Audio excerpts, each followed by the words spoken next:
Welcome back. It's time now for Media Watch, and for that I'm joined by James Creedon. Hello, James. Good evening, Tom. Now, we're starting with a story about President Sarkozy, who got, let's say, a rather chilly reception in Bayonne, which is in the southwest of France. But what happened? All right, well, he was on his tour of the country and ahead of the election, and these are the pictures, let's roll them, that opened the evening news in France this evening on the France 3 network. These are not very positive images for a man seeking re-election. He was booed, and I think if we put up the volume here, we can hear it. It's the France 3 report that I've cut, but you should be able to hear some very unfriendly residents of the southern city of Bayonne.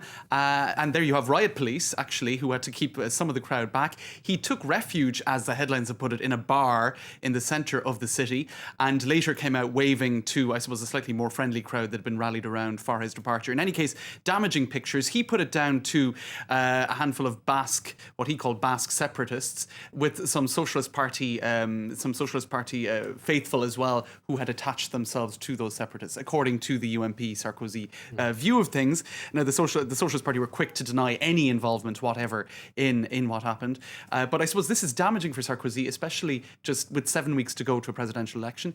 These are the kind of pictures opening the evening news bulletin just before the second story, which was François Hollande at a big rally in Lyon. Glory. So that glory in a way, exactly, yeah. that contrast is not positive. Let's have a look online, because already on US media, this Associated Press picked up on this, and it was on the Washington Post website. Here you have it on NPR radio. Francis Sarkozy holds up in bar to escape protesters, and the rather comic picture of a security guy in the foreground there, not looking very pleased. And you also have Aram Online, which picked up on it. That's an Egyptian English language media. Various tweets. Apparently the mayor of the city of Bayonne did advise Sarkozy not to go into the centre. He did anyway. Others saying that, blaming the socialists. Here is obviously somebody who is a fan of Nicolas Sarkozy, saying François Hollande is a pauvre type, a nasty kind of guy.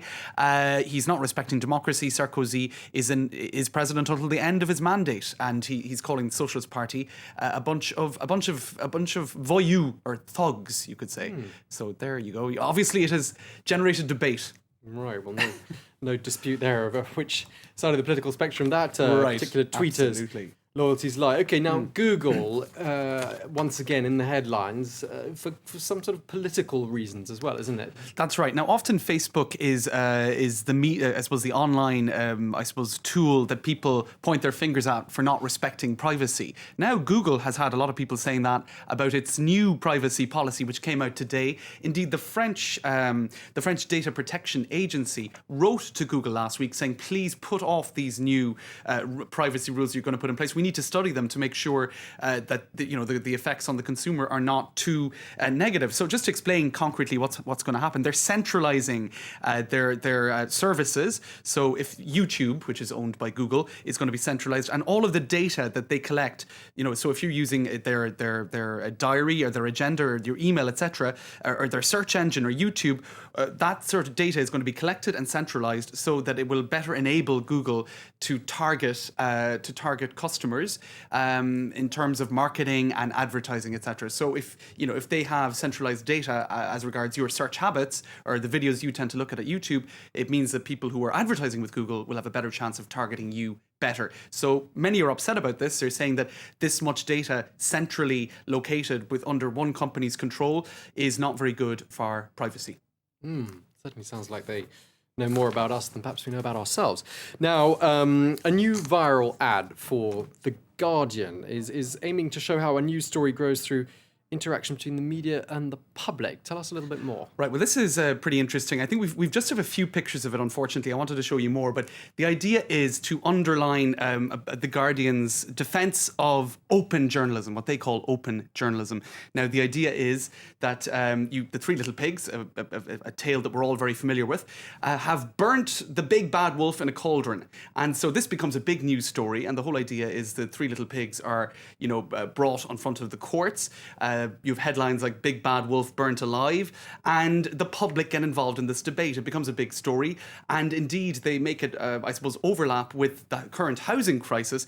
It's quite interesting. It lasts for about 2 minutes, and I suppose you'd have to see it to kind of fully get the picture.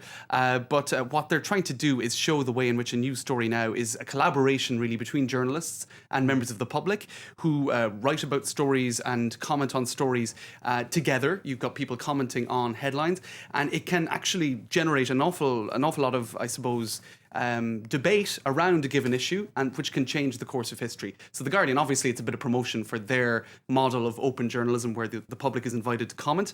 But it's also, I suppose, highlighting the way in which the media has evolved to include members of the public. It's no longer journalist with customer on the opposite sides of the marketplace, I suppose. Now it's, an interactive interface, I guess. Indeed, the media has changed enormously.